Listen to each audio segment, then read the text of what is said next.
as host mentioned in the pod before, still one game remaining. So this is our current score before the United Leeds game has been taken place. Both are on 73. Looks like a lot of similar choices. The only difference being Mahrez and Martinelli between both of us, and Mitrovic and Hose opting for a Boatman, who is a Newcastle defender. Apart Right. from that, all the point scorers were same. I Shaw, think Kepa. everyone who triple captained have the same point right now, because ultimately only the points came from Kepa and the United players, which everyone, almost everyone had. So other than that, everyone else was a big disappointment. Those who had Saka, Martinelli, De Bruyne, Mahrez hitting the post was a big disappointment, and being subbed off in the 59th minute. That was just And cherry on the top. yeah, that was the typical FPL. And Trippier, Botman, both Conceding. conceding as well. They were good servants till now. They gave me around 4 or 5 double clean Clean. sheets, and I think it's now time to let go of Botman. And there are a few questions that needs answering, especially with the double game weeks being confirmed for Arsenal and Man Liverpool, City. Wolves, Arsenal. Yeah, yeah. Yes, For the this coming week. 23. Yes, yes. Yeah. For 23, Arsenal and City.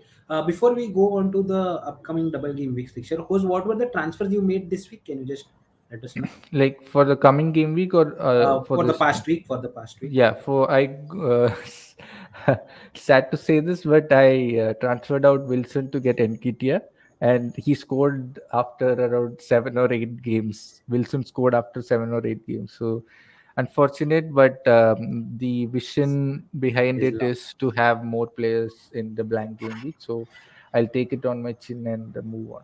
Yes, similar for me as well. I sold Kane, who scored the winner Oh, for Nketiah, and got in Fernandes for Almiron. So those were my two transfers. Now let's move on to upcoming transfers. So as I mentioned, in as Hose mentioned, in 23 there is double game week for Arsenal and City. That is the first major thing. And in 25 there has been announcement yesterday only. Liverpool, Wolves, Arsenal, and Everton will be having double game weeks. So looks like if today there is a EFL FA Cup game, and if Sunderland wins, Liverpool won't have a blank in game week 28. So which makes a lot of interesting moves. They have a double game week. They have a game week in 28. So something to look at. So host, have you thought about anything this week? Prioritizing on this week for the double. What is your plan? so I have 3 City attackers set, which is a very attacking squad, and uh, I need 3 Arsenal players. But I'm wondering if Fernandez can outperform someone like an Odegaard with the match against Leeds. We'll find out tonight how Leeds are playing, and then probably I'll take a call on that. So it's an easy transfer. Fernandez out to for Saka. I'll save one transfer. I have 2 transfers, and I'll keep saving those transfers till I have a complete picture of what I want to do in 25. Yeah, so that is the plan right now. Fernandez to Saka, and eventually what I'll be doing is I'll transfer out Boatman as well.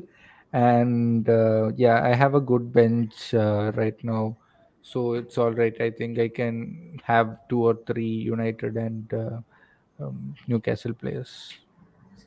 Similar terms for me. Not sure whether Martinelli stays through. So it might be a direct swap for Martinelli to Odegaard or Saka, depending on how I feel at the moment.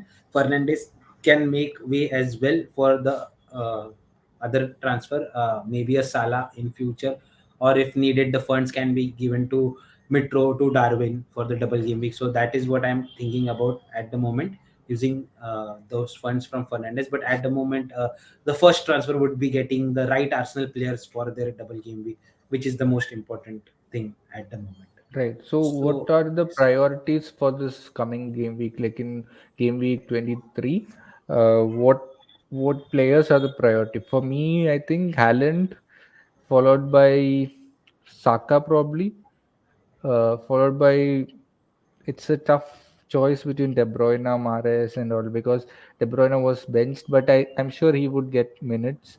Then I would say De Bruyne, then Odegaard, Enkitia, Mares. So that is what I feel is the in terms of attacking players. That's what I feel is So the your key. third attacker for City is Mahrez. Basically, you want Mahrez, and you suggest people who might be looking for a third City attacker try to focus Definitely, on Mahrez. definitely. Without a shadow of a doubt, Mahrez is the third best choice in City. Definitely, if you're going for a defender, then probably Ake would be the best choice.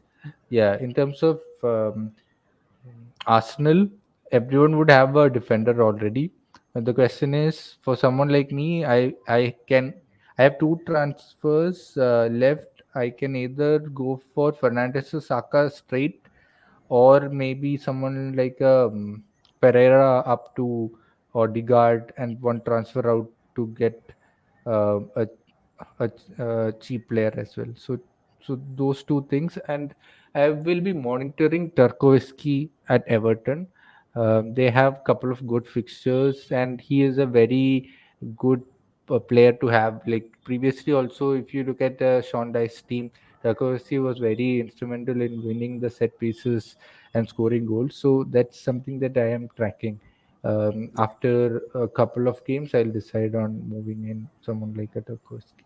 Everton, Chelsea, uh, and if you want Wolves defenders, looks like the defenders which you go for because they have a double game week and they have a match in 28 as well.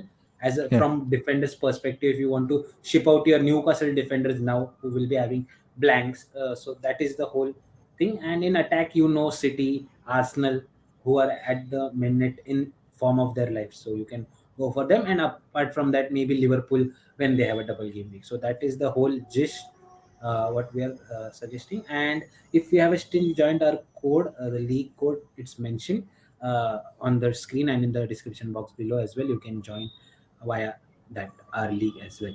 So yeah. let's before